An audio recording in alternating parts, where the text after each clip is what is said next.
me tu digan bares kama miro ilo balturove Joj mamo na mertud me tu digan bares kama miro ilo balturove Lelon senza prosudos o panne mannegia Dui bershorame Oi me iso dili no su me dela kenjo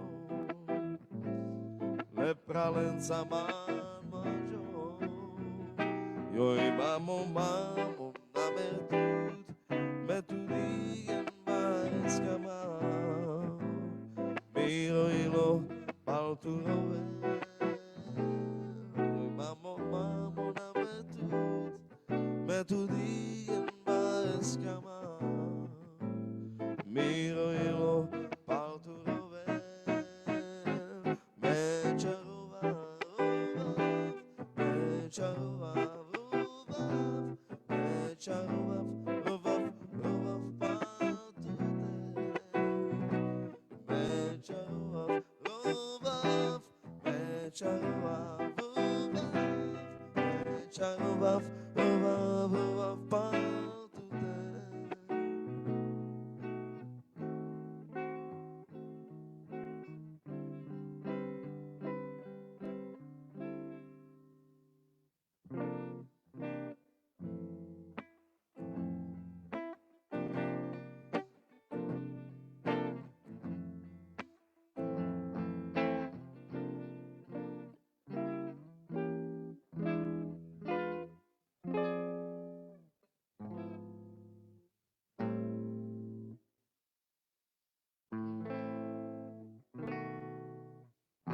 Some adai Odo kelenas Odo kelenas Mire kelenas Some adai Odo kelenas Odo kelenas Mire kelenas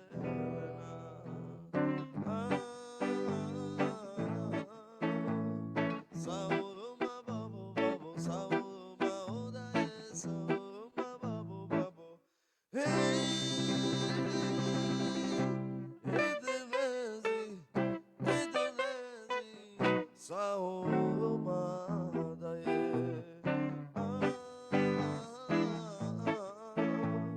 Sauruma babo babo Sauruma odae Sauruma babo babo Hey Edelezi Sauruma dae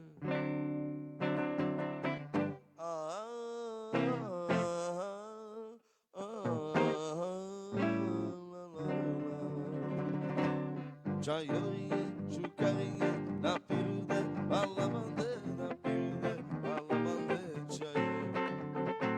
chayorie, chukarie, na pirude, balamande, na pirude, balamande, chaye. Sakata chapa chukarie, chapa chukarie, dilini man chaye. Sakata chapa chukarie, chapa chukarie, dilini man chaye.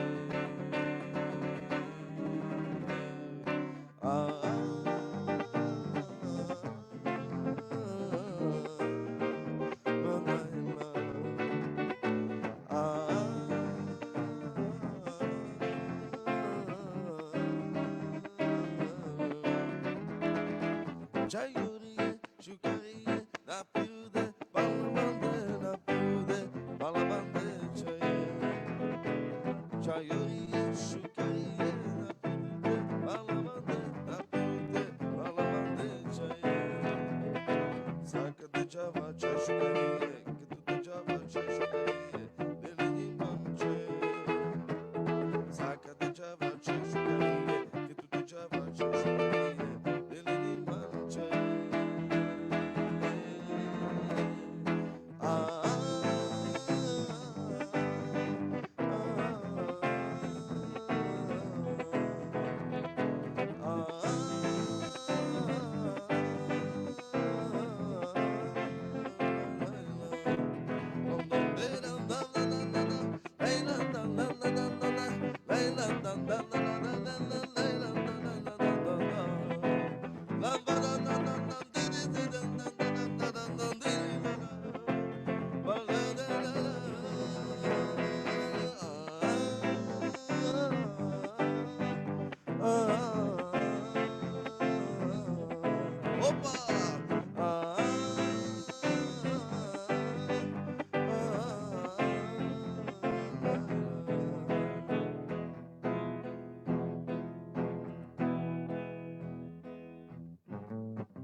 Varekana poloko rezlikeren mă peste romale naciven amari nisale uma amendas teble hatuma ida shohana lia te ida shohana chuja e puro male sopra latte amenjiva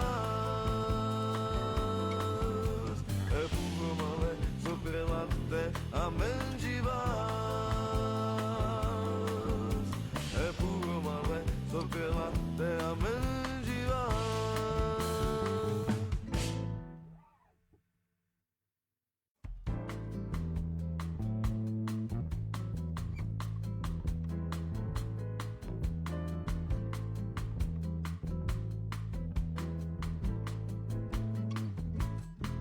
To Sara Ushef Mangesha, Blakatartikav, Avriv, Palis puter Jomovuda, Eromnivici não lavuta, Jomange Vasho, Castoro, Deixaitava, Megrela Tatoro, Tu Bachavea, Chucares, Amangue Gera.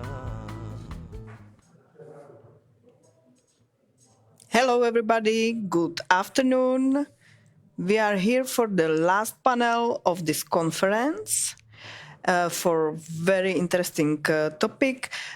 This panel is about LGBTIQ Roma in the Balkans and their daily life experience in Balkan countries, but also in EU and non-EU countries. So let me to introduce our panelists. We have here Mr. Julian Stoyan from Romania. We have Biser Alekov from Belgium. And we have Isaac Blake from the UK. And I will give floor right now to Julian. Please, Julian, can you start with your presentation? We are very, very curious about what you would like to say us. Thank you so much. I'm very glad to be here today with our friends from Arart and from all over the Europe. I might say, together with my colleagues, we are some sort of veterans. We are starting this movement, let's say in 2015, and with many of us we met priorly. My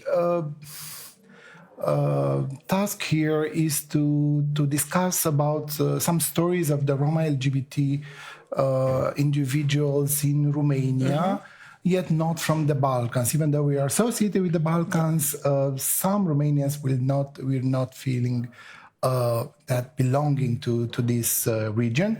But this is only a technicality, and what I'm going to say is that let's remember a bit how the process started with the Prague Declaration. Since 2015, the issue of intersectionality in Roma or LGBT communities has gradually increased on the public agenda.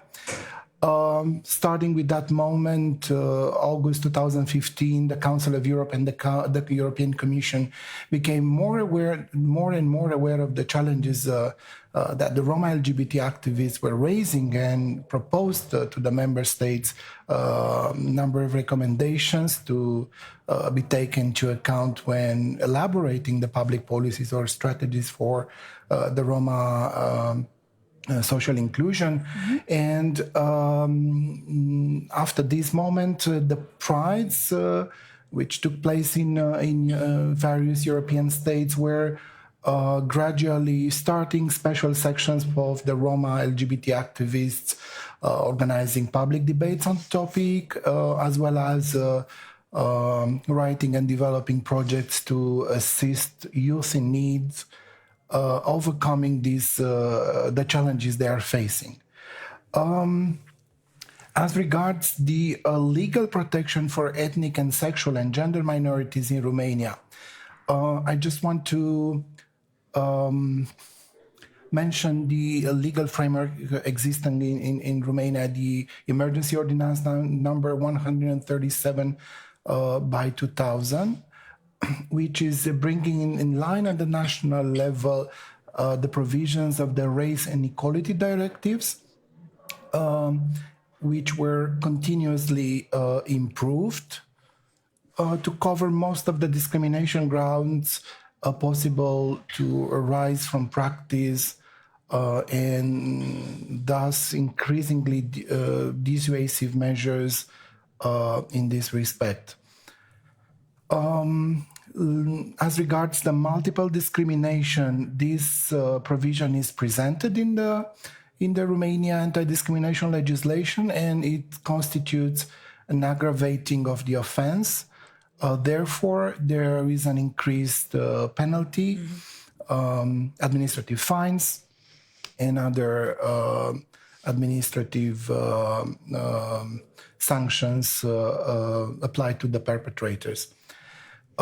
Few cases, unfortunately, are registered or documented as regards the multiple grounds of discrimination. And these are mostly linked to the lack of knowledge or sensitivity or lack of training of the law enforcers. But also it's linked to the lack of knowledge of the rights of the victim themselves, and the citizens in general are knowing more and more about their rights, but these situations of discriminations and the legal protection offered by the law is not that well known by the people. Yet the intersectional discrimination is not yet defined in the Romanian anti-discrimination legislation.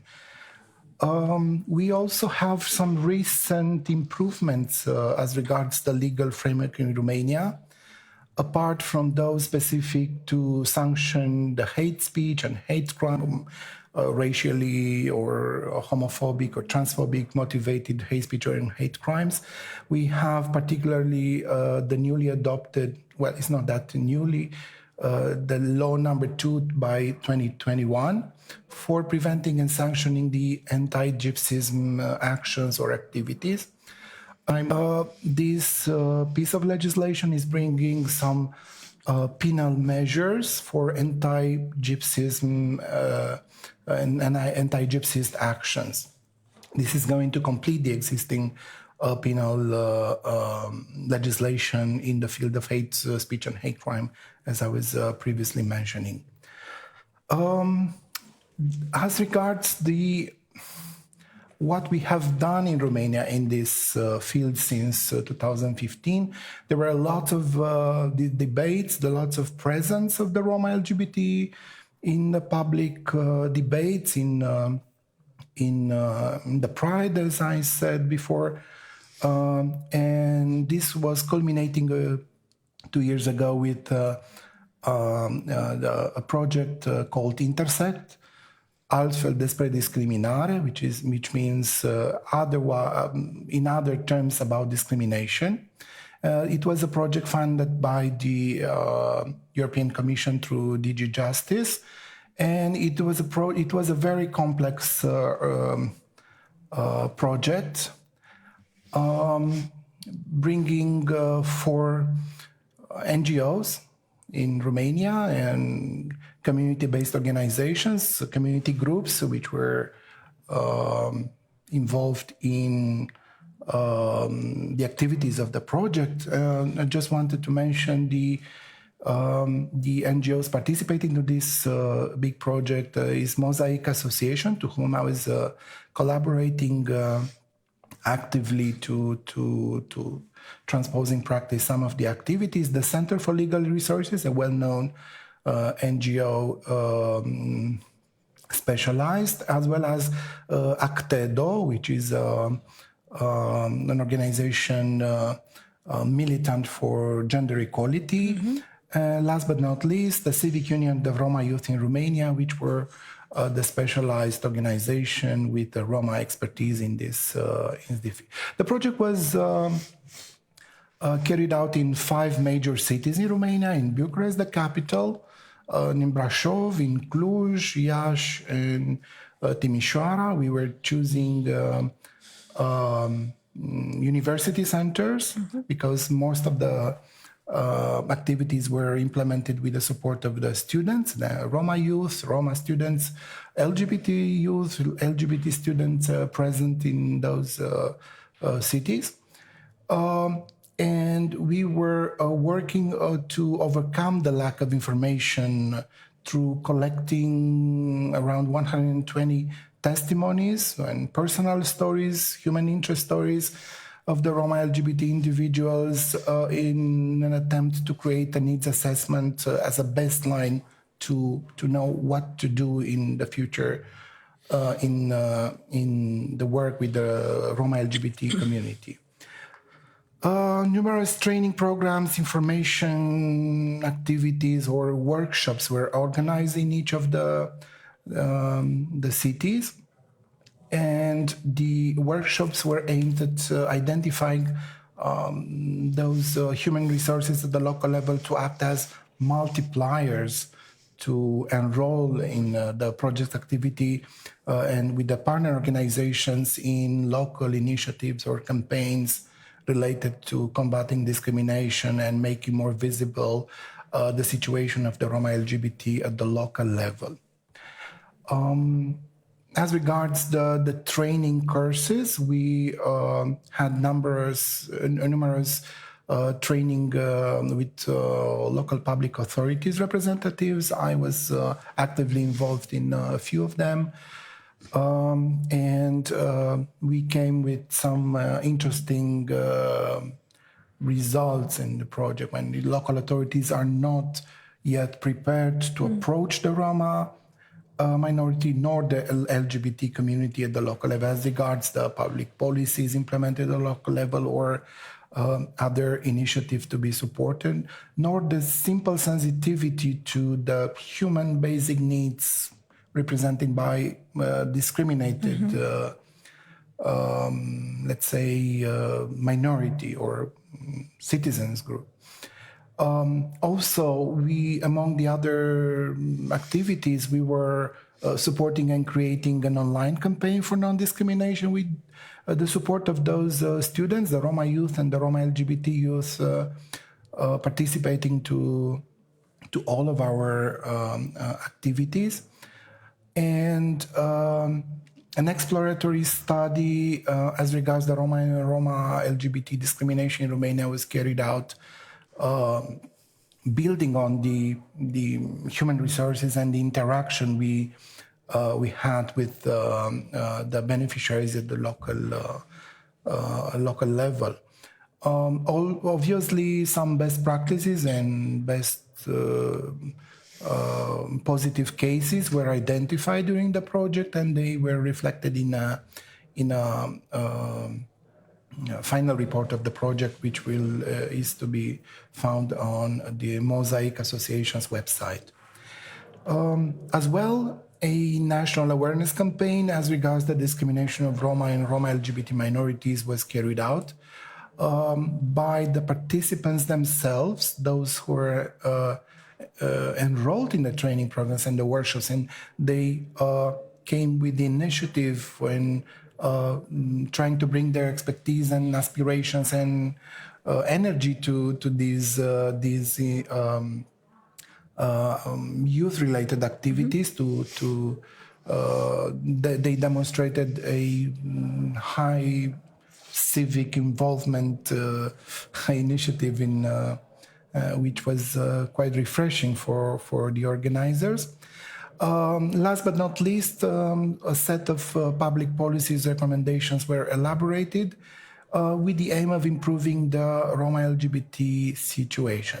This was my contribution, let's say, as a trainer or facilitator in the training or workshops carried out. There is something which I forgot to mention is about the mentorship component of the project. We had one-to-one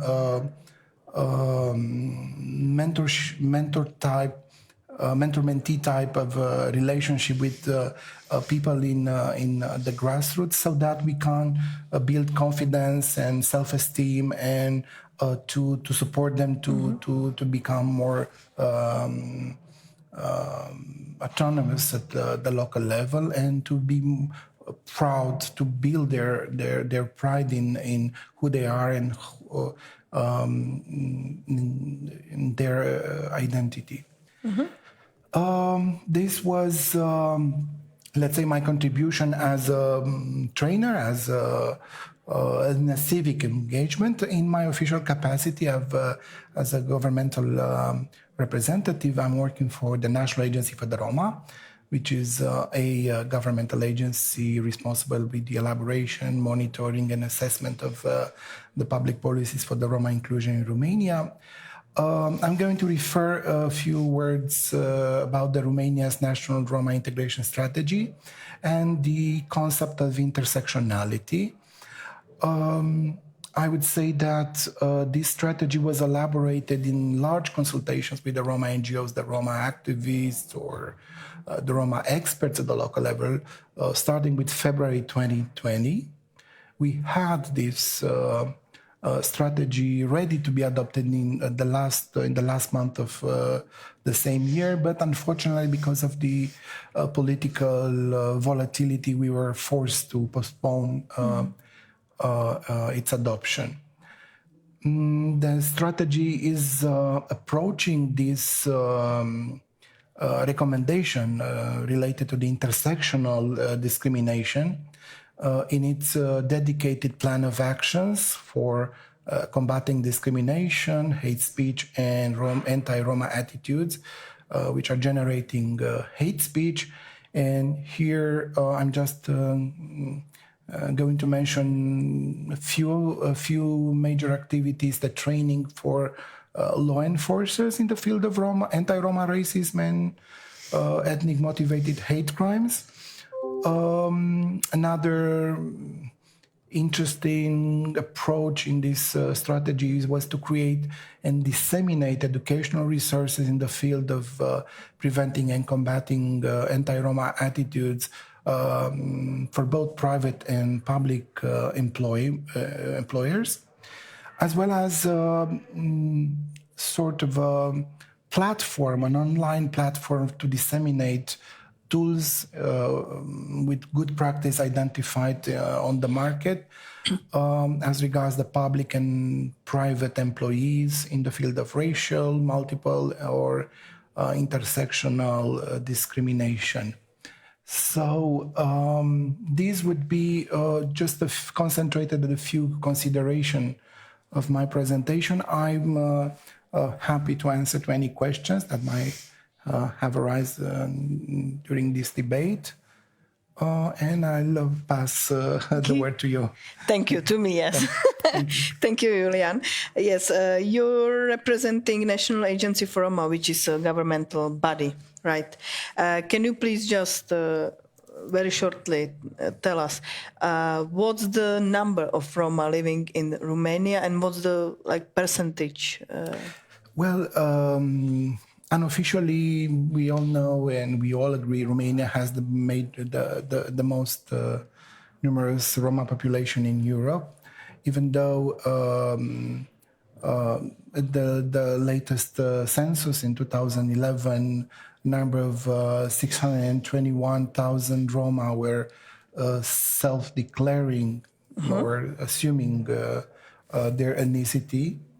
There are estimates of the international organizations such as the European Commission or the Council of Europe with figures between 1.8 to 2.5 million. It's very complicated to come with an exact figure. Let's hope this year's population census will increase, let's say, the number of those self-assuming the ethnic identity with the introduction of self-registration in the census. This is something new, and I don't know if this is something present in other countries, because this might have been introduced as a response to the pandemic constraints in this period. It's hard to advance an exact figure, and also it's quite complicated to tailor public policies or social measures or various public policies without knowing, the exact number of the beneficiaries. It's a moving target. Because I was asking because everybody knows that the number of Roma living in Romania is quite high. And I have to say that from my point of view, also Romania is quite successful in terms of having governmental body with some power, with some, let's say, financial resources to distribute also, if something didn't change in last year. So you, as a governmental body, you deal with some budgets. Well, the budget we are administering is quite small. It's similarly from one year to another. Maybe this year it was a bit increased, but we're not, as we often are perceived as a ministry of Roma, which is not the case. We're simply a specialized governmental body with, having the body of knowledge on the Roma inclusion in Romania and safeguarding the rights of the Roma minority as they are, coming from the international commitments from each member state, including Romania, is engaged with. So we're doing our best with a small number of employees. We're around 20. Half of us are Roma experts, at least at the public policies department I'm heading the last 3 years. But Romania, it's a, let's say, successful case in the sense of offering the Roma minority the possibility to participate at the local level. Let's say we have developed the Roma health mediators profession, the Roma school mediators, the Roma teacher, and the Roma local experts in the mayor's office, and or those active at the level of the county offices within the prefecture's office. So there were created these type of professions with the aim of liaising the Roma community and the local public administration in view of increasing the access of the Roma minority in the social services, public policies offered by the grassroots. And is there available any, let's say, grant scheme or some source of money dedicated for projects aimed on LGBTIQ Roma, especially, or not? From what I know, no. But there is a mechanism, the Norway grants mechanism, which is supporting this type of new activity. There are also there is an open there are open calls for in EU funds, and anyone who wants to submit a project might elaborate. But the major constraint is the limited capacity of the local NGOs to overcome the complexity of these European projects. Yes, as usually.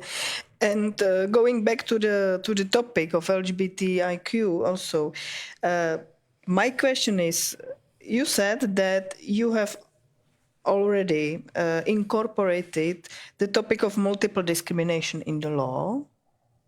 Nevertheless, you don't have still the intersectional discrimination in the law. What's the reason from your point of view? Well, there is for those who know the difference. There is a slightly subtle difference between the multiple discrimination and intersectionality. I'm not going to elaborate right now, but we took into account this situation, and we actually placed on the plan of actions of the strategy. There is a dedicated measure to analyze the existing legal framework and the ways to improve, so that the legislation might be amended and improved in this respect. But this is something which we're aware, and I'm proud to say we managed to put it on paper. Let's hope we'll get a result at a certain point. Yeah. It's nice to hear that. That's great that it's in progress. So that's great. It's a work in process. Yeah, perfect. Right. I would like also to invite our audience, if there is any comment or question, please feel free to share with us. I'm counting 3, 2, 1. No questions at this moment. Okay. So thank you very much, Julian. My pleasure. And I would like to pass the word to Biser Alekov, who is originally, you are from Bulgaria, right? But you have been living in Belgium for quite a long time. And you are going to present very specific story or life stories of LGBTIQ people living in Belgium, of Roma origin, of course. So please, the floor is yours. First, thank you for the invitation. As Julian said, we are from the, let's say, the first generation LGBTQIA activist. And I mean, we still remember the Prague Declaration, and soon, I mean, within 3 years, we'll have like the 10 years anniversary of the Prague Declaration. But what I'm going to talk to you today is it's the story of the Balkans, of the LGBTQIA personalities that moved because of different reasons to Belgium, one of the Western European countries which actually receive people with LGBTQIA background and provide actually framework, I mean infrastructure where they can settle up. But still, what we did in 2011, I'm already 13 years living in Belgium, and 2009, actually, I found myself there with some other gay men coming from Balkan countries. So we start to see each other, we start to go out. And then once we went to a gay disco, which is white, middle-class dominated clientele, and we tried to enter, then the entrance was refused. So we said, okay, with the reason that it's a private party, we said, okay, let's try next week again. And we made a reservation, and still we were refused. But the second time when we went there, we recorded the talk with the guard on the entrance, And then we made the case in front of the equality body in Belgium. So equality body in Belgium reacted very fast, and then we found ourselves in a contact with the owner of the disco. It's a huge disco which makes parties for around 2,000-3,000 people, you know. And then the manager said, "Listen, I mean, I excuse myself. I promise that it wouldn't happen. You have my contacts. I mean, whenever Roma, young LGBT person come to the disco, are welcome. And if there is any trouble with the entrance, please let me know, you know." But that was not enough for us. We start to go a step further. From the other side, we had the experience of going to a Roma disco when we were young, for sure, in Brussels. Then when we go to the Roma disco, we have a lot of people that are from our own communities. Then we had to always behave, you know. We had to somehow let apart our sexual identity. And we never felt, you know, welcome there. Then we said, okay, guys, we'll have to do something. And so we said, okay, we need a place where we can party, where we can have discussion, where we can meet each other, and we can talk about our own issues as LGBTQI and Roma person. So we have addressed ourselves to the umbrella NGO organization in Brussels, Rainbow House, and they said, listen, I mean, you can use the building, the house, and you can start with an initiative. So we started with a party. Each last Saturday of the month, we are organizing the party.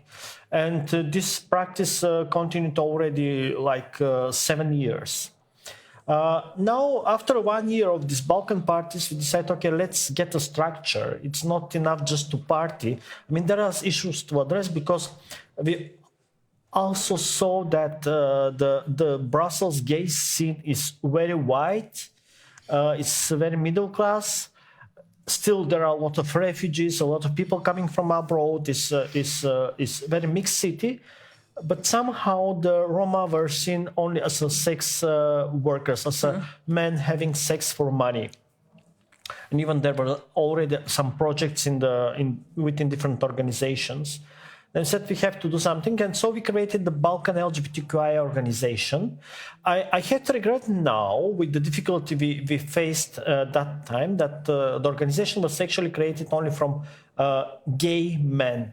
I mean, so far, that time we haven't succeeded to get a woman, for example, in the group, a lesbian. With the time later, we had the contacts, we were more visible, so we have attracted also other members of our community. So tomorrow we are having 6 years of Balkan LGBTQIA, and we are having a party in Brussels, in the Rainbow House, as usual. But just before the pandemic started, we published a book.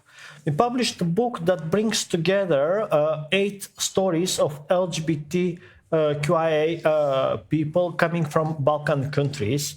And in my presentation, actually, I will go through them and I will try to show the different problematics that our community is facing. So the book is financed within the framework of a project which was supported from the region of Brussels. We had funding for recording, writing, editing, translating the stories, shooting the people in the stories, and then we had also a conference just in the beginning of the pandemic in Brussels in order to present the book. This is the book. The book is called My Story, and it's in 3 languages. It's in French, Dutch, and English. And it has, as I said already, 8 stories. And I will go through each of the stories. The first story is the story of Ali. Ali comes from Macedonia. Ali is Roma. And the reason for Ali to migrate to Belgium was actually the aggression within the family. I mean, Ali comes from a Roma family that lives in Shuto Orizari, and then until a certain age, when he became in the age to move alone out of the country, he had always troubles with the acceptance in the family, aggression in the family.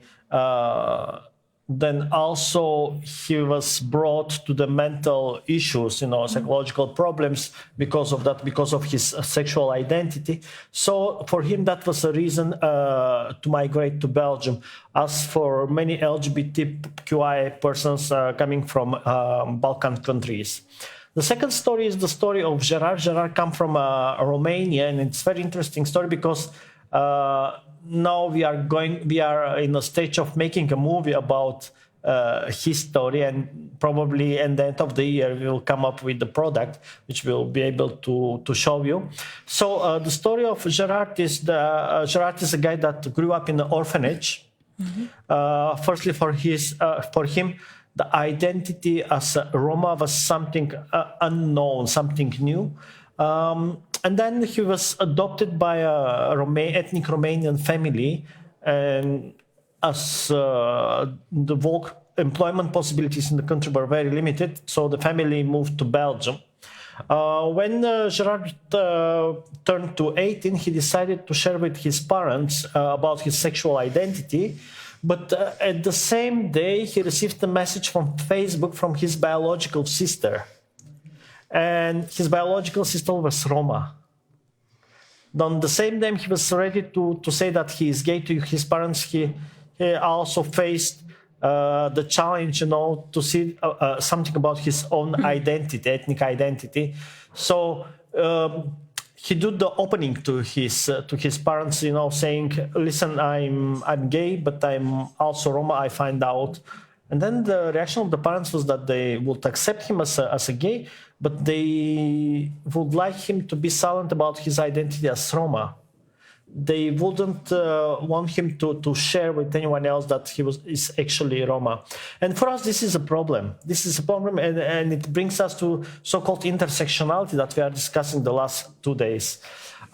So this is the story of Gerard. Gerard today lives in Brussels. He's a teacher in music. He teaches guitar in one of the Brussels academies, music academies.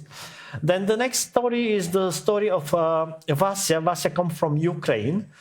Yeah, it's very linked with what's happening today also. But Vasya moved, I think, 6 years ago to Belgium, and he moved there. He came as a refugee because of his identity. Then when he came to Brussels, we had to collect different articles about aggression toward the LGBTQI community in Ukraine in order to make sure that he will receive the refugee status. And still in Ukraine, what we see from the experience, being an LGBTQI person can bring you in troubles. And I'm not very positive what will happen further, seeing what is happening today. So for him, one of the biggest problems was that he will not be accepted as a refugee in Belgium. And he spent like a year and a half, in this trouble. Am I going to stay in Brussels or I will be sent back to Ukraine? Today, Vasya lives in Brussels. He has his own hairdresser salon, and he's one of the quite successful examples of our community. The next story is the story of Denis. Denis is gay. He had always hide his sexual identity within his family, within his community. And so that brought him also to use of drugs.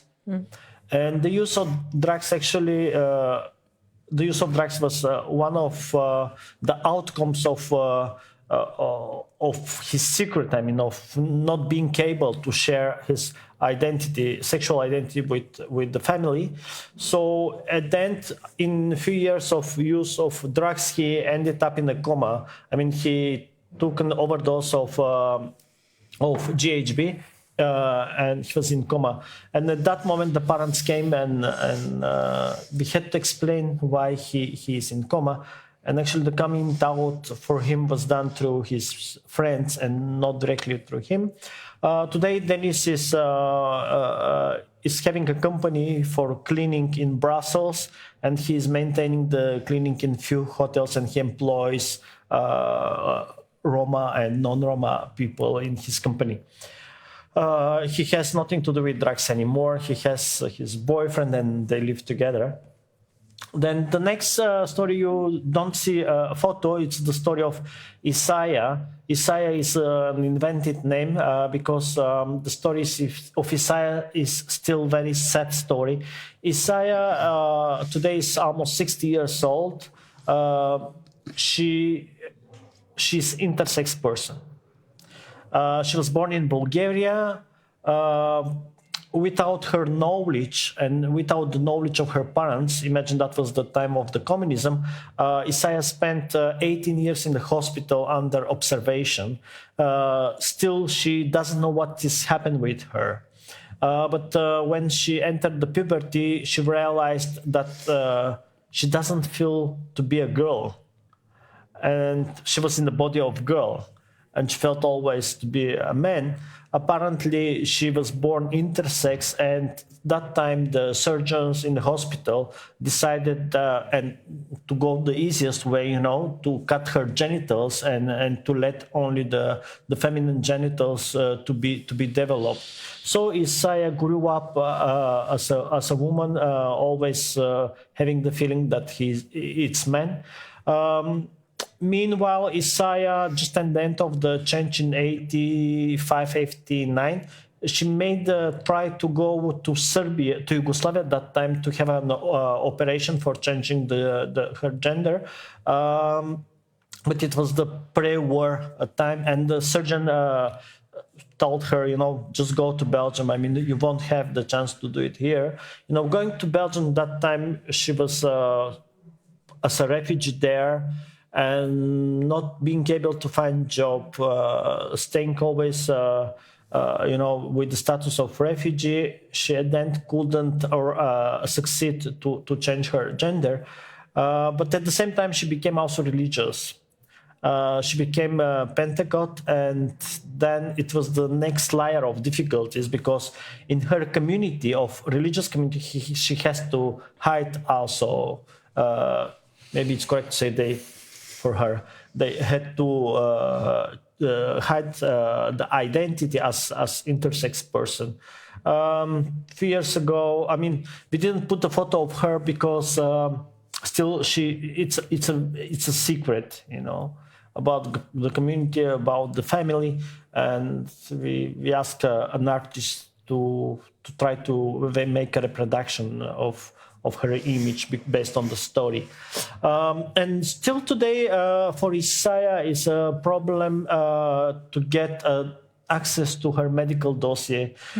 She tried with many efforts to go to visit the hospital where she was kept for 18 years, doing the experiments, but apparently the access to her medical file was refused.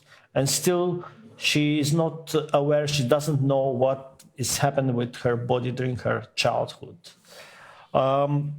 Today, Isaiah lives in Germany with her sister. The next story comes again from Bulgaria. It is the story of Pisana, who is a trans sex worker. Pisana, being a sex worker in Belgium, in Brussels, you can have a space which is very, it's a legal space on the red light district, where you have social security, you are legal and you can give the services as needed and protected, but Isaiah couldn't enter there. Isaiah is being a sex worker on the street, very often aggressed by clients. Isaiah still lives in a hotel. Pisana still lives in a hotel. And why Pisana lives in a hotel? Because she was refused housing. Many times when Pisana tries to rent an apartment, she goes to rent it as a boy. and then the owner, when realized that she's going out in the night in a different outfit, very often she's kicked out from the apartment. So for us, Pisana is also a sad story because, firstly, the job she's doing still is not legal in the format that she's doing it. She lives in a hotel. That means whatever she earns, almost the half of the incomes goes for her accommodation. And actually, she faced the most difficulty during the last 2 years during the pandemic, because as not having a legal work, as not being legal in Belgium, she couldn't have access to services and benefits that the people could get during the COVID period.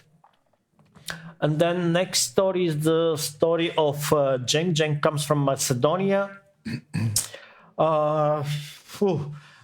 Cenk grew up in a family with aggression from his parents, and often the aggressive moments in the conflicts ended up in the police station in Skopje. And ending up in the police station in Skopje, often, he was making a complaint against his father, but then the police officers were didn't want to investigate the case, and even that they were even saying, but sure, he will beat you like you are a faggot. Then that shows us what is still how the police is still reacting in Balkan countries, and how this also can be a reason enough to quit your comfort zone in your family, in your country, in your city, and to look a refuge in another country. When Cenk arrived to Belgium, he started to learn Dutch. Then he entered in the university as a teacher, to become a teacher. Today, 4 years later, he is with a diploma. He speaks French, Dutch, and English. And Cenk is teaching in a school for adult education. He's teaching Dutch to foreigners. I mean, for us, Cenk is one of the really examples which are giving to the people. In general, this is my presentation, and all the stories are within this book in 3 languages. We have few books here available, so take advantage to know more about these people. But around these stories, we always see, also from our personal experiences, that the problems that we face sometimes are a bit different from the problems the Roma community face. We had always the second layer of problems of integration, and this is integration within our own communities, but also in the society, because from one side we have to fight with our Roma, but from the other side we have to fight also within the wider society. And here maybe I have to mention there was a conference 1 year ago on Roma at the European level, organized by the Council of Europe, and one of the activists, a long-time activist from Macedonia, when the question was put, like what about the LGBT Roma, he just raised his hand and said, we don't have to talk for such a thing because it doesn't exist. We don't have Roma who are LGBTQIA community. And for me, this is a clear signal about saying, look, we are still very underestimated in our communities. And we face always the double discrimination. No, but with saying that, I don't want to put myself in the position of victim, but rather to show, to our Roma communities and to the wider society, we have a lot of work to do in the both spheres. And in order to do this work, we need allies. And these allies should come from our own communities, but they should come also from outside.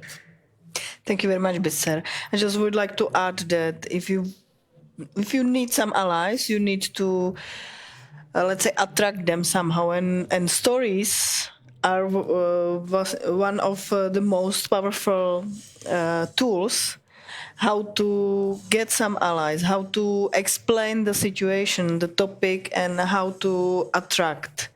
So thank you very much for this initiative. And I would like to ask you, what kind of activities do you plan with this book for the next time?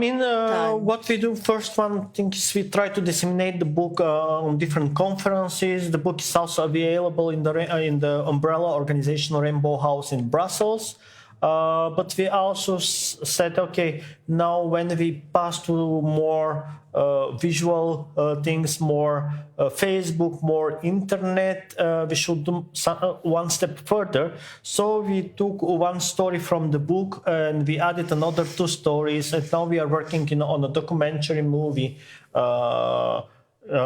showing again the struggles of the LGBTQIA community coming from Balkan countries, but we also use the book as a tool to do fundraising for our I will say brothers and sisters, and not only brothers and sisters but also brothers sisters from Balkan countries. The last action we did was 2 months ago. We organized an event with cheese where people could pay a small amount of money, eat cheese, drink wine, and make donation. So we collected certain amount of money in order to support the gay pride in Bulgaria, and also we tried to help them to pay their rent, because one of the candidates for the president, just before the president elections, one of the candidates from the Nationalist Party broke the door of the LGBTQIA organization, break the infrastructure there, and also was aggressive toward a few of the members of the community. But with this donation, we don't only want to support the LGBTQIA groups in different countries, but we also try to use our own links to make sure that Roma also take part in LGBTQIA movements in different Balkan countries, even it's maybe 10 times more difficult than in Western Europe. Mm-hmm. Thank you very much. And I know also about you, and you also mentioned before this panel that you are also Roma language expert. You are a translator and linguist, and there is always the issue of the right language regarding the LGBTIQ community. So is there any development in Romani language in this direction? I always try to make the point when we talk about the language. I have PhD in linguistics and specifically in Romani language. Mm-hmm. What I'm doing, that still our language is very patriarchal. Mm-hmm. The forms that we are using in the language, but language is also developing. I mean, if we have to show a language which is developing, the Romani is a great example of it, because it's a language that traveled for a long way through different countries, borrowed, give the word to different languages as well, contribute to different languages. But today we are on a stage that we have to, I think, redefine also how do we use also Romani language. For example, the pronouns we have in the Romani language is for her, for him and her, and it's vov and voi. Maybe we have to start also the discourse, to introduce the changes. Maybe we don't have to have vov and voi, but we can use von for third person as well, the person who are non-binary, or we can use the example of other different languages. For example, like in French, we have il, elle. Mm-hmm. And maybe we can make combination of the third person in Romani language. Yeah, we have to work on the gender neutrality of our own language, because I think it's important also. Yeah, Yeah, I think so, because of course the language also like describes and expresses positions. Yes, it's very powerful tool. Yes. Thank you very much. I would like to invite our audience, if there is any question or something for the discussion. I will check. We have here some question on Facebook, so I can read. What limits you more? The fact that you are Roma or the fact that you are LGBT? What is more challenging with your daily life? I mean, you have to say that it's the combination of two. Very often, when you go on a general conference, for example, and you say that you are gay and you are Rome, and it's very positive, perceived. But when you go to clear among Roma activists, sometimes you say, okay, I leave my sexual identity behind and I'm come out with my Roma identity in front. And it's always we are put in a cadre in the frame of okay, in which moment with which identity we have to play. But then it's not only the play, it's also the circumstances where we are living. I mean, often in the community we have to pretend we are heterosexuals, and there is no one answer. It's more difficult being Roma or being gay. It's a combination of that, and that way we are actually talking about the struggle and the problems that the intersectionality brings us. Actually, intersectionality shows us that we have different layers of problematic based on our different identities. Yeah. I'd like to add on from this as well, because from my personal experience, for many years I had my Roma identity and my Gauji identity, and they never really mixed. I lived on traveller sites in the United Kingdom, Romani and traveller sites, and that was my culture. And obviously, I am also a proud gay man, which is fantastic. But I noticed that I had to, for many years, live two separate identities because I knew the discrimination just being Roma. Forget being LGBT, just existing as Roma in the UK and of course across Europe and beyond. And when my non-Roma friends found out about my ethnicity, most of them their face was physical disgust in their face, and I'm thinking, I'm still me. But even though I've done many accolades and I've done many things across Europe, people couldn't get past the Roma identity. They could either accept me as gay or Roma. Both of them together, it's very challenging. Yeah. What about you? Well, I just also wanted to mention your question is actually the essence of the intersectionality concept, and that's why we need to make a differentiation between the multiple discrimination, which might be sequential, while the intersection is overlapping the many layers of identity, because we are operating on a daily basis with multiple identities, with ethnicity, nationality, citizenship, sexual orientation, gender identity, political affiliation, religious or non-religious affiliation, and other life situations which might define ourselves as individuals and place us in various situations when we might be either victims or privileged individuals in society.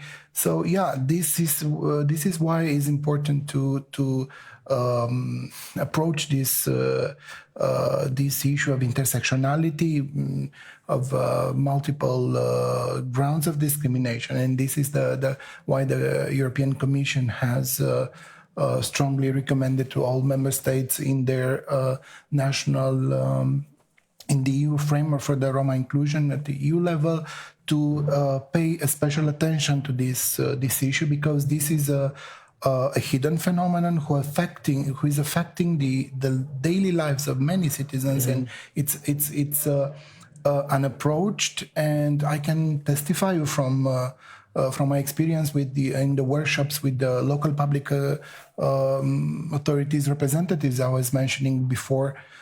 We had one of participants working in the social services who was very confused. Why should I pay attention to someone who is gay? What does it have to do with my work? Being gay, lesbian, bisexual, or transsexual, or other sexual minority in your target group, you should be aware of that, because there are different layers of vulnerability which are overlapping, and this is placing the individual in front of you, your beneficiary, in a disadvantage and more exclusionary situation, which you need to be aware and to act towards it. So it's still a learning process, and we need to create more and elaborate on that as regards the local public policy and the central public policies for inclusion. And adding on from you saying, absolutely, I echo everything you've just said. In the United Kingdom, they have so many policies and everything these days, but this intersectionality is pretty much a new concept. Yes. And even the EHRC, the Equality and Human Rights Commission, which is the umbrella body for equality in the UK, are now thinking about the intersectionality. Because me as Roma, as gay, in government policy, they have the Roma policy, or you have the gay policy, but there's no policy that has both of my identities there, which actually causes problems, because they don't know how many older Roma people we have, how many LGBT Roma we have. Intersectionality, it goes across all the actual strands. And if you look at the charity sectors, the non-governmental organizations, they'll either work with sexuality or race, and even at that level, they're not actually picking that data up. So I do think that there's an opportunity for learning there, where we get some really rich data, because actually we should know how many older Roma people we have, and we've got a vibrant elderly population. I have been told off recently, they have told me to call them young at heart, so we have a young at heart program. So and the same thing for LGBT. No one in the UK knows how many LGBT Roma we have. So we do need to put the work in. We do need to get that. We need quantifiable, viable data, because we need that data to hold governments accountable. We need to make sure that we have the science, the evidence, so we can get the funding for the intervention and support, because we know that our community statistically, need that extra support just to even initial playing fields, and we can only do that if we have that evidence to actually put forward to government. So a lot of our work is making sure where possible, we can actually shed some light on that. Thank you very much. Thank you. I would follow up on this discussion, but first of all, I would like to give the floor to you and the opportunity to you to present your piece, your presentation, and then we can continue the discussion. Okay. Yeah? Thank you. I'm going to read from my notes just so I don't come off script. Just give a bit of background about who I am. And I've also got a little video to play after my introduction. So my name is Isaac Blake. I was born in Bromsgrove, and I've lived on Romani and Traveller sites in England and Wales. I've studied dance theatre at Larbin Dance Centre. It's now known as Trinity Conservatoire for Music and Dance. And I've also trained and studied at the Martha Graham School in New York, And I've also worked in Montreal, Canada. I've also worked in the UK. And I currently I've also choreographed performances, pieces at the Welsh Millennium Centre, the Riverfront Arts Centre. I also teach movement at the Royal Welsh College Music and Drama. And I also work as a charity director for the Romani Cultural Arts Company. So I do quite a lot of different activities. And when I was training as a dancer, I was coming from a traveller site in South Wales, travelling to London, and and thinking, was I Roma last week? And now I'm there doing ballet or contemporary. And contemporary we did Cunningham, Graham, Lamone, release-based techniques. We had classical ballet, and I'm there, and every now and then just catching a glimpse of myself in the mirror. I do miss that dancer body. I'm now in my 40s. I won't lie to you. But in my 20s, it was very slim, very toned. But we all were. Occasionally I was like, wasn't I on site last week? And it was such a really interesting time. But it was a privilege to have the opportunities, certainly from the community that I come from, because those opportunities are quite rare, because no one is coming down to the traveller sites making people aware of these activities. You have to, in a sense, navigate that information yourself. And what else did I say? Obviously, as executive director of the Romani Cultural Arts Company, I've developed arts programs on traveller sites. I've actually involved children, adults, schools, colleges.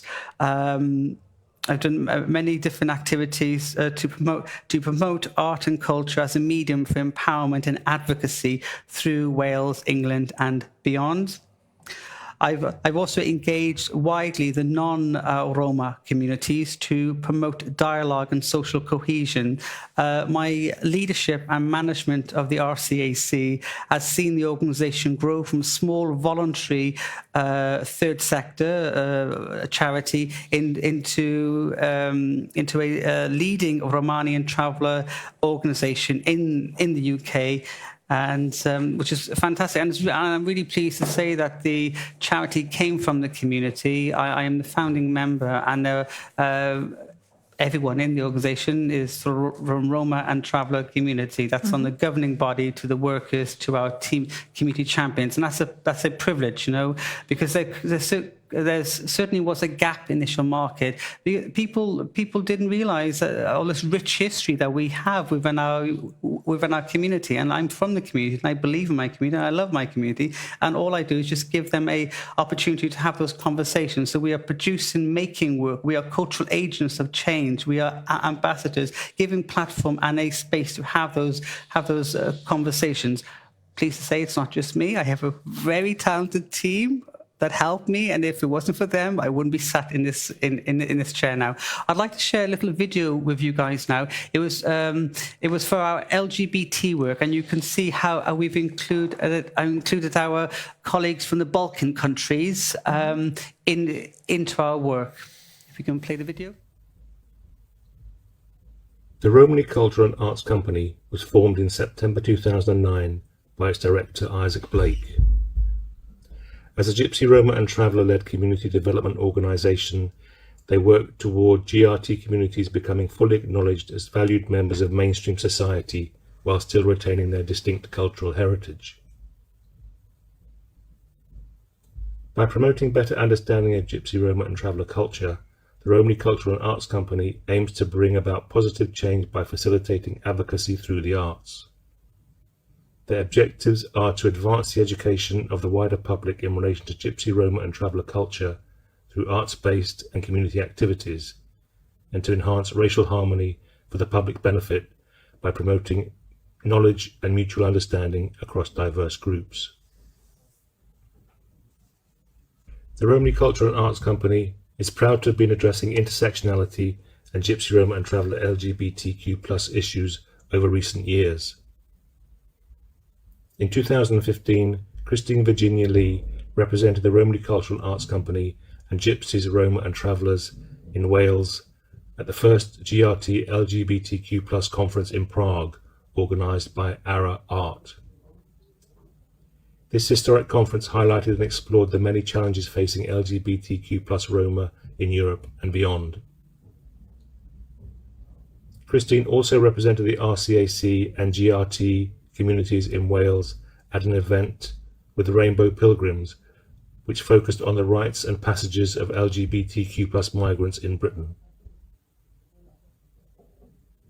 In the following year, Christine again represented the RCAC and GRT in Wales at the second International Roma LGBTQ+ conference in Prague. The event included the drafting by 28 Roma LGBTQ+ representatives from 12 countries of the Roma LGBTQ+ Prague Declaration, which seeks to address the challenges faced by LGBTQ+ Roma, Gypsy, Sinti and travellers across Europe, and lobby to influence national legislation. In 2017, Christine once again represented the RCAC in Budapest at the follow-up meeting of the Roma LGBTQ+ conference held in Strasbourg. Funded by the Council of Europe, representatives from several European countries participated in training designed to mobilize communities and further establish networks. Between 2017 and 2019, Isaac Blake represented the RCAC and GRT LGBTQ+ European communities at ILGA Europe's annual conferences in Warsaw, Brussels and Prague. Here, joint representations were made with other European organisations around the issues faced by LGBTQ+ Gypsies, Roma and travellers, and the double discrimination that they face. At the 2018 conference, Isaac delivered a workshop alongside Laszlo Farkas and Dezo Mate, as well as delivering a Queer Roma talk and co-curating a Queer Roma exhibition with Laszlo Farkas and Queer Roma TV. In 2019, the Romany Culture and Arts Company held the first Gypsy, Roma and Traveller LGBTQ+ international conference in the UK at the Senedd, National Assembly of Wales, an event supported by the Welsh Government. This was followed by a report of the conference.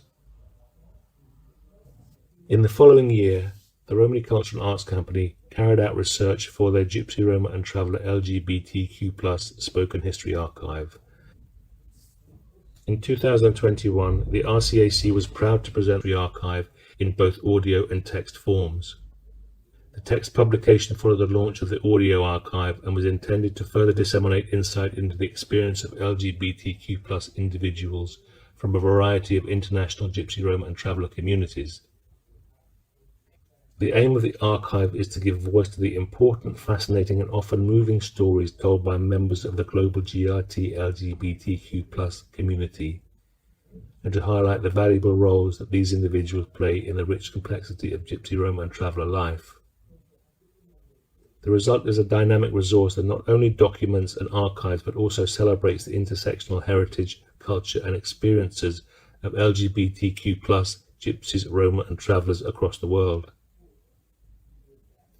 This timely project uncovers the often hidden GRT LGBTQ+ stories that our community members carry with them, whilst at the same time offering greater insight into wider Gypsy, Roma and Traveller experience. The archive brings together the voices and experiences of 20 LGBTQ+ members of international Gypsy, Roma and Traveller communities in a unique resource that will not only enhance current intersectional thinking, but also provide a unique selection of role models for those LGBTQ+ Roma who are struggling to find a way forward amidst widespread anti-Gypsyism and homophobia.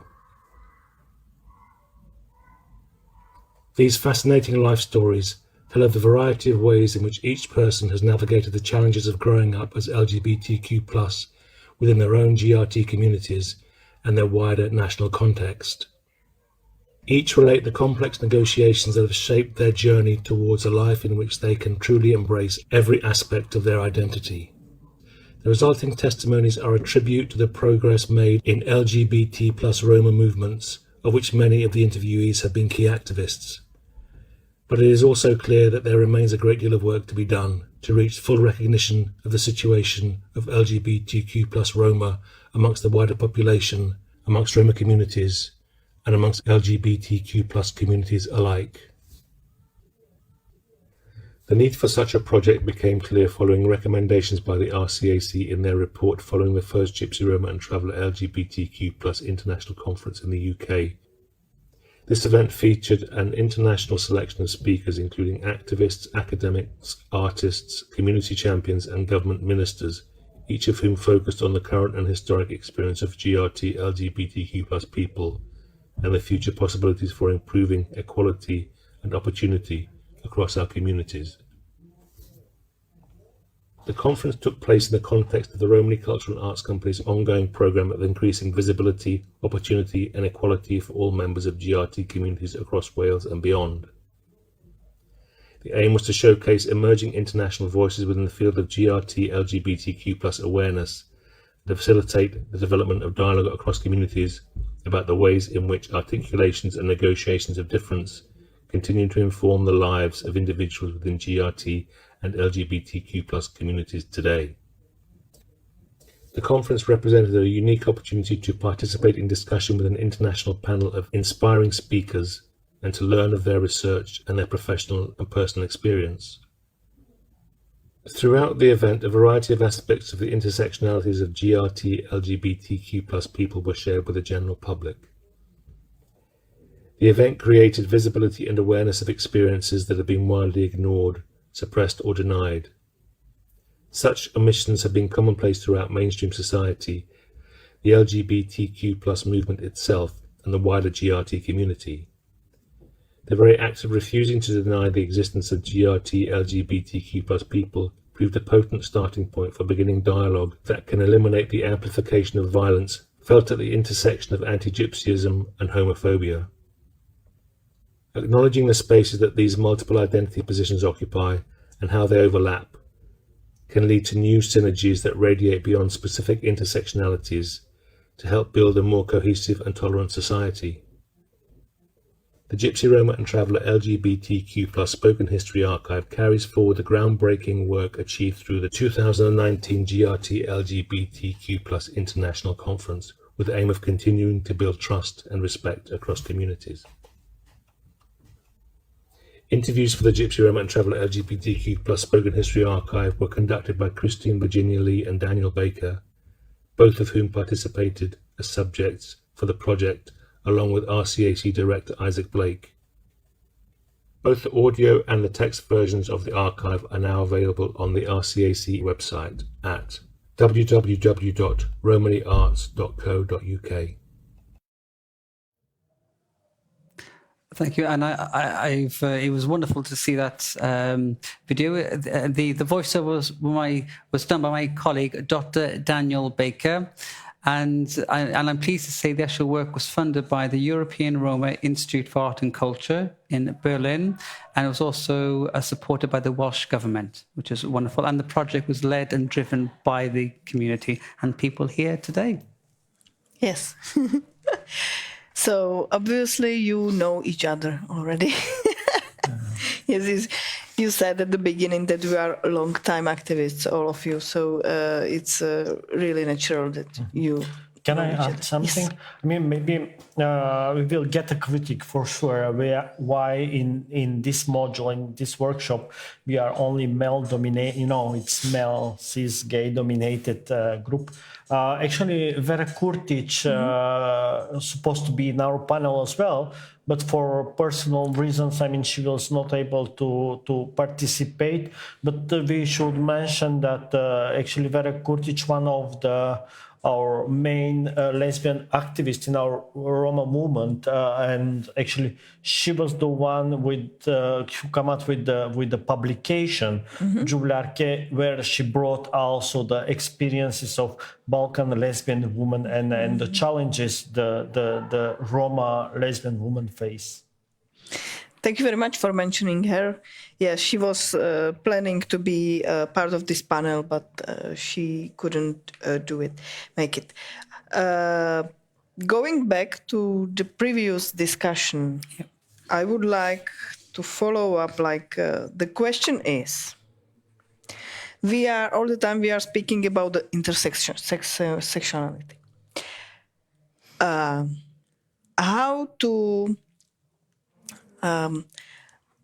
how to speak with ordinary people, with the society about this topic, how to explain, and how to make the usual society more sensible, I don't know what's the right word, towards this topic of intersection. If I may, No, please do. I would start with a short answer, with baby steps. I'm coming from a society, and Bisa as well, from a society affected by 50 years of more than 50 years of communism.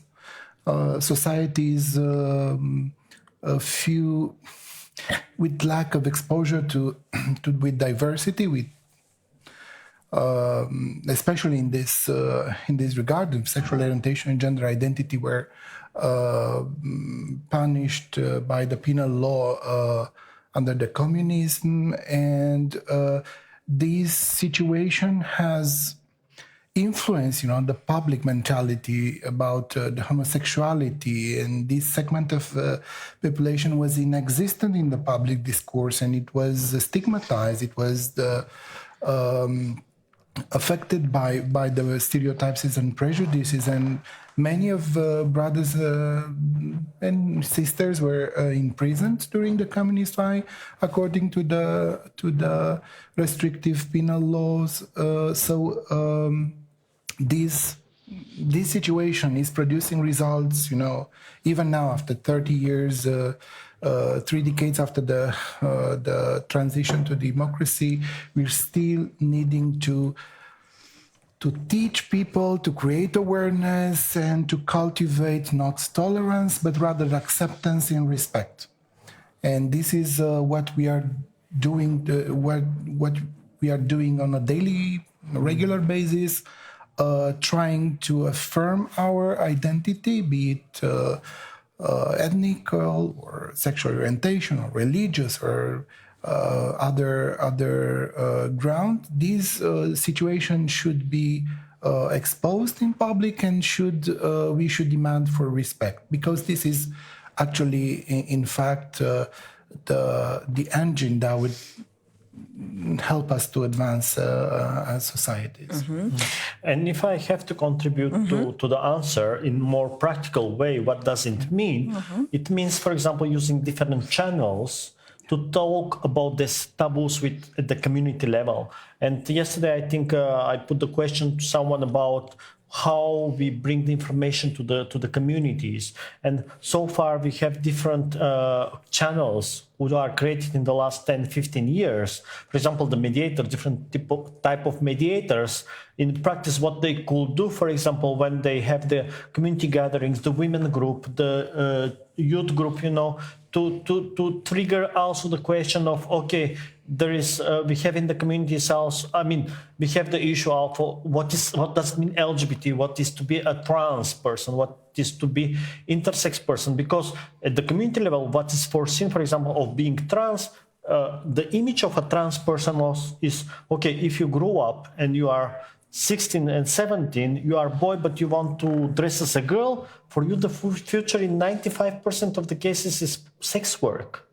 You find yourself at the motorway, raising your hand, trying to get some money for survival. This have to be also topic for discussion at the local level. Afterward, what we can do in the schools. We have to talk not only for existence of Roma in our country, but also existence of people with different identities, people who are trans, who are intersex, and then more practical things, very local level. We have to challenge our public sector to, for example, instead of creating toilet for men and toilet for women, to have neutral toilet where everyone can go. I have such troubles in my workplace where I was working in the public sector in Belgium, where I had an intersex person visiting me. And the person asked me where to go to toilet, and I was confused, where to send the person. And so we start changes in the institutions to make the toilets. If we have to translate this intersectionality, what kind of measures we need, how we have to trigger these issues, I mean, we can translate all of this in a very practical way. I mean, we can develop curriculum for students in the university. We can develop a small workshop, a methodology workshop with people at the community level. And it shouldn't be taken a lot of time. I mean, usually the health mediator, let's say, have monthly meetings in the group with the woman, and just having 10 minutes talk about it, it already shows to a woman that have a doubt about her kid, you know, why my kid is playing with dolls and not with the camions, you know, not with the trucks, you know, and to say, look, it's normal. There is nothing you have to worry about it. You don't have to convert your child to something else. I mean, if you have a child which is intersex, to teach the parents, to make them aware that they don't have to push for the operation.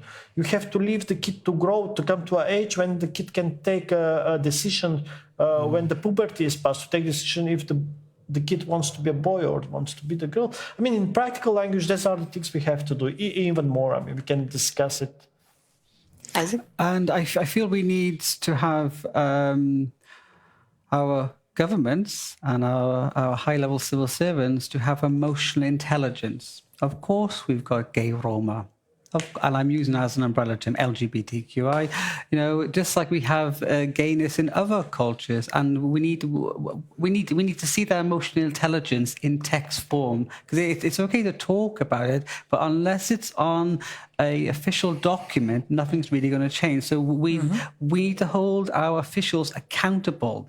And, you know, at the end of the day, the officials are real people too. You know, if you cut them, they bleed the same as us. But, you know, that said, you know, we have to hold people accountable for their words and their actions. And nobody should be judged on their race, nationality, religion, sexuality, you know, or family background, you know. So we need to make sure that we in civil society are calling out our officials and actually, you know, using it as a teachable moment to educate and support, and so we can actually make a difference. Because I've noticed in the UK context, since coming out of the initial COVID, people in the arts sector, it might be theatre programmers, museums, galleries, they've realised actually there isn't enough blackness within these centres. It's pretty much white dominated. It might have like something for Black History Month in October, something for GRT Roma Month in like June,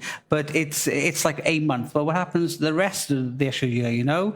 And so a lot of the actual work for us, so a lot of the work for us was actually looking at contracts. So when government are giving institutions, organisations funding, we need to see that within the terms of reference that we look at their deliverables. So don't look at the numbers, because numbers can always be misleading. What is the percentage? So if a museum is getting, I don't know, X, Y, and Z money for 5 years, fantastic. Perfect. What percentage is towards LGBT? What percentage is towards Roma? What percentage is towards LGBT Roma? We need deliverables, but it has to happen on the terms of reference that they sign. Yeah, and I guarantee you, if it's part of their job to do it, we will see more gayness in these theatres, libraries, and art centres, and hopefully more LGBT Roma work in these libraries, art centres. I mean, I feel like I'm in a very privileged position because I have a job, I have income, I have a platform, and they have to listen to me because I run a charity. It's a legal entity. So if they may not like what I'm saying, and I can't change that, that's my personality. If they may not like my personality, but it doesn't change the message. We all need to do more. Even me, we all need to look deep inside and show emotional intelligence. Are we really making a difference for LGBT Roma? If not, let's acknowledge it, get it out in the open, and let's do something about it. But we need emotional intelligence and political will. Okay, and if I could continue, political will was very important again to how we can see it in the practicality. In the previous session, there was Antonella. I mean, for me, Antonella is one of my heroes. Antonella, 2 years ago, was running for elections. I want to see that in different localities. Roma, trans person running for elections. She was running for local councillor in Bucharest, and she was independent. And trans Roma person to get around 1,000 votes, and just from one quarter. I mean, it's great. It's huge great. success, and I want to see this success replicated in different localities. This is how we arrive to the point where we understand that if you are trans, you shouldn't end up with sex work, but you can be a doctor trans Roma, you can be a teacher trans Roma. Wherever you want. Anything, whatever you want. You can be an equal participant in our society. I guess the key message is, turning up, being present, and being authentic. Nice, really nice. And I have the last question, looking to the present, but also to the future, because the current young generation of millennials and younger people, do you see any difference in terms of their positions towards the LGBTIQ topic? Yeah, I see huge potential there. They are more educated than us. They are more creative than us. And they are more powerful than us with their messages. I mean, they use different way of messages. I mean. And for me, I mean, next year in such a format, I want to see more young people coming out and speaking instead of with the old heads, coming and repeating the same messages again and again. Please don't say old and look at me. No, it's the session, our session, Okay. Yeah, just a small piece of wisdom, if I may say.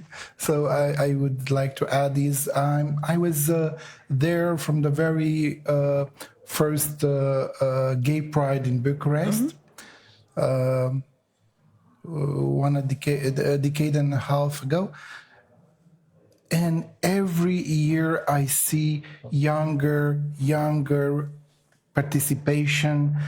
They are more connected. They are more civically involved. There are lots of allies joining their LGBT peers. And it's very refreshing to see, this generation which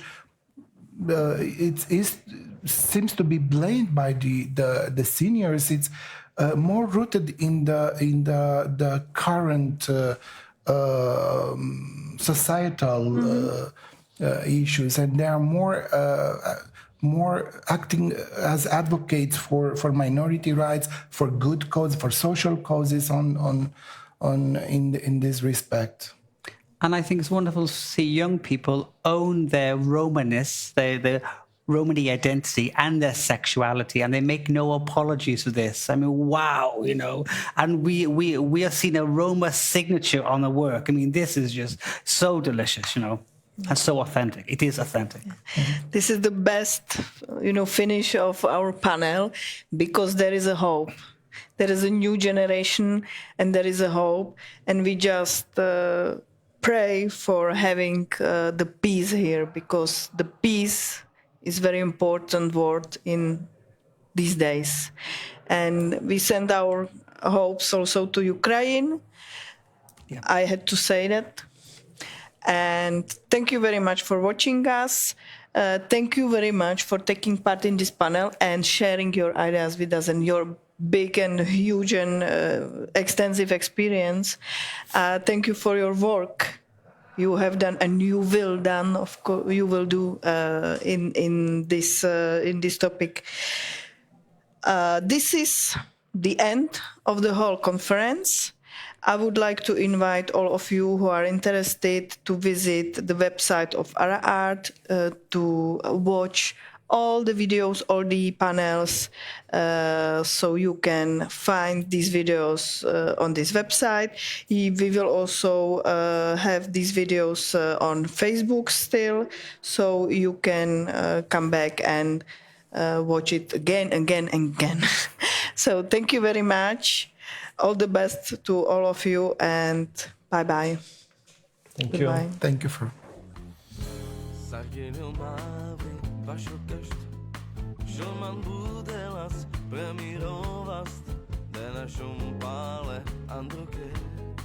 Halium dukalas man mi ropes, sukiravame pa šuvava